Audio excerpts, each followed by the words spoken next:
ہر ایک انسان کی قیامت اس وقت آ جاتی ہے جب وہ فوت ہو جاتا ہے. یہ چھوٹی قیامت ہوتی ہے. بڑی قیامت کب آئے گی؟ اس سے پہلے کچھ نشانیاں ہوگی. سب سے پہلے یہ ہے کہ امام مہدی آئیں گے، دجال آئے گا، پھر اس کے بعد حضرت عیسیٰ علیہ السلام آئیں گے جو دجال کو قتل کریں گے، پھر اس کے بعد یاجوج ماجوج آئیں گے، پھر یاجوج ماجوج ختم ہوں گے، پھر عیسیٰ علیہ السلام کی وفات ہوگی، اور پھر اس کے بعد 10 اور نشانیاں سامنے آئیں گی. پھر اور کچھ نشانیاں ہوں گی کہ جس میں سورج مشرق کی بجائے مغرب سے، ایسٹ کی بجائے ویسٹ سے نکلے گا. پھر اسی طرح 3 بڑے زلزلے آئیں گے، اور جو بڑے کانٹیننٹس ہیں وہ کٹ کے الگ ہو جائیں گے. یعنی زمین کا جو پورا ایک فارمیٹ ہے یا نقشہ ہے وہ تبدیل ہو جائے گا. پھر اسی طرح یہ ہے کہ اسموک اٹھے گا جو لوگوں کو حشر کے میدان کی طرف لے چلے گا. پھر اسی طرح اور بھی بہت سی نشانیاں بتائی گئی ہیں جن کے بتانے کے اس وقت میرے پاس ٹائم نہیں. یہ کتاب ہے قیامت کی نشانیاں، اگر آپ اس کو پڑھ لیں تو آپ کو بہت سی باتیں پتہ چلیں گی.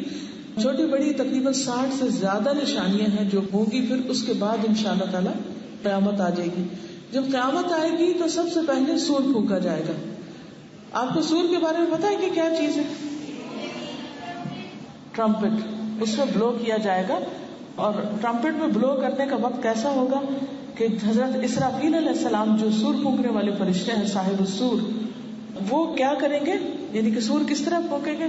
کہتے ہیں کہ وہ ایک ہارن کی طرح کی ایک چیز ہوگی کہ جس کے اندر وہ بلو کریں گے.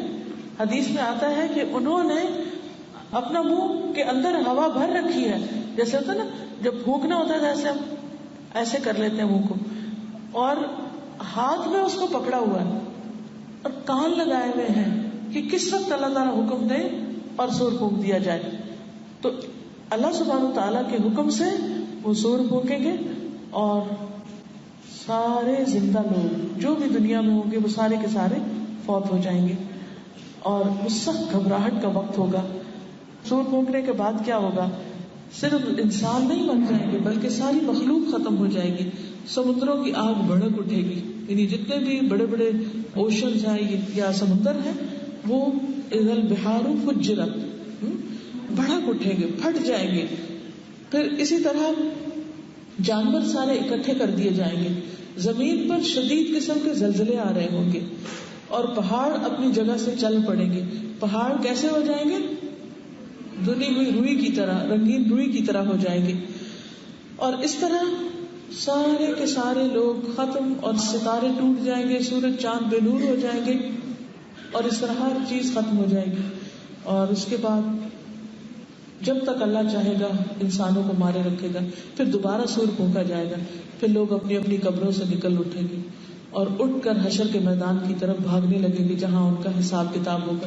زمین کو ایک بالکل میدے کی سفید روٹی کی طرح بالکل پلین بنا کر چھوڑ دیا جائے گا، جس پر سارے انسانوں کے کھڑے ہونے کی جگہ ہوگی، اور سارے فرشتے آ جائیں گے ایک آسمان سے، دوسرے سے، تیسرے سے، چاروں طرف سے زمین کو گھیر لیں گے. 50,000 سال کا وہ دن ہوگا حشر کا میدان، جس میں وہ انتظار کر رہے ہوں گے کہ کس وقت اللہ سبحانہ وتعالیٰ ہمارا حساب لے. پھر حضرت آدم کے پاس جائیں گے، حضرت نوح کے پاس جائیں گے، حضرت ابراہیم، حضرت موسیٰ، حضرت عیسیٰ کے پاس، لیکن وہ انکار کر دیں گے کہ ہم اللہ تعالیٰ سے کچھ نہیں کہہ سکتے، آج ہمیں اپنی جان کی فکر ہے. پھر حضور صلی اللہ علیہ وسلم کے پاس آئیں گے. اس وقت اللہ سبحانہ وتعالیٰ ان کو اپنی ایسی حمد سکھائیں گے جو اس سے پہلے کبھی نہ سکھائی ہو. پھر وہ اللہ تعالیٰ کی تعریف کریں گے. اللہ سبحانہ وتعالیٰ فرمائیں گے کہ اب اٹھے، مانگے، جو آپ مانگیں گے دیا جائے گا. تو آپ یہ ریکویسٹ کریں گے، شفاعت کریں گے کہ یا رب العالمین حساب شروع کیا جائے.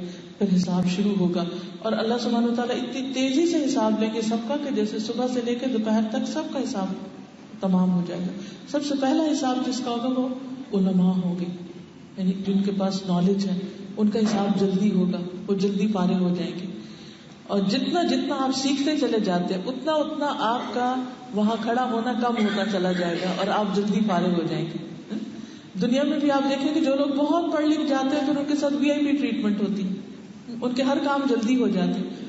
اسی طرح جو لوگ دنیا میں نیک کام کریں گے آخرت میں ان کا حساب کتاب جلدی ہوگا. پھر شہیدوں کا ہوگا، پھر اور نیک لوگوں کا ہوگا. اور جو کفار ہوں گے ان کو تو سیدھا کا سیدھا جہنم میں لے جایا جائے گا، کیونکہ ان کے پاس تو کوئی اچھا عمل ہے ہی نہیں کہ وہ تولا جائے. بہرحال پھر اس کے بعد جو جس چیز کو ڈیزرو کرتا ہوگا اس کے مطابق جنت میں جائے گا. حساب کے بعد لوگ نبی صلی اللہ علیہ وسلم کے پاس حوض کوثر پہ جائیں گے اور وہاں پر پانی پیئیں گے کیونکہ اتنی سخت پیاس لگی ہوگی سب کو, سخت گرمی اور تھکاوٹ کا دن ہوگا, ہر کوئی اپنے اپنے پسینے میں ڈوبا ہوا ہوگا. وہاں سے فارغ ہو کر پھر پلسرات آئے گا. پلسرات پر جب جائیں گے تو امانت اور صلہ رحم بھی کھڑے ہوں گے اور بڑے بڑے اس کے اوپر کانٹے لگے ہوئے ہوں گے. کچھ لوگ آنکھ جھپکنے کی دیر سے گزر جائیں گے, کچھ لوگ بجلی کی رفتار سے گزریں گے, کچھ تیز ہوا کی طرح, کچھ اونٹ بھاگنے کی طرح, کچھ خود اپنے بھاگنے کی طرح, کچھ چل رہے ہوں گے, کچھ گھسٹ رہے ہوں گے.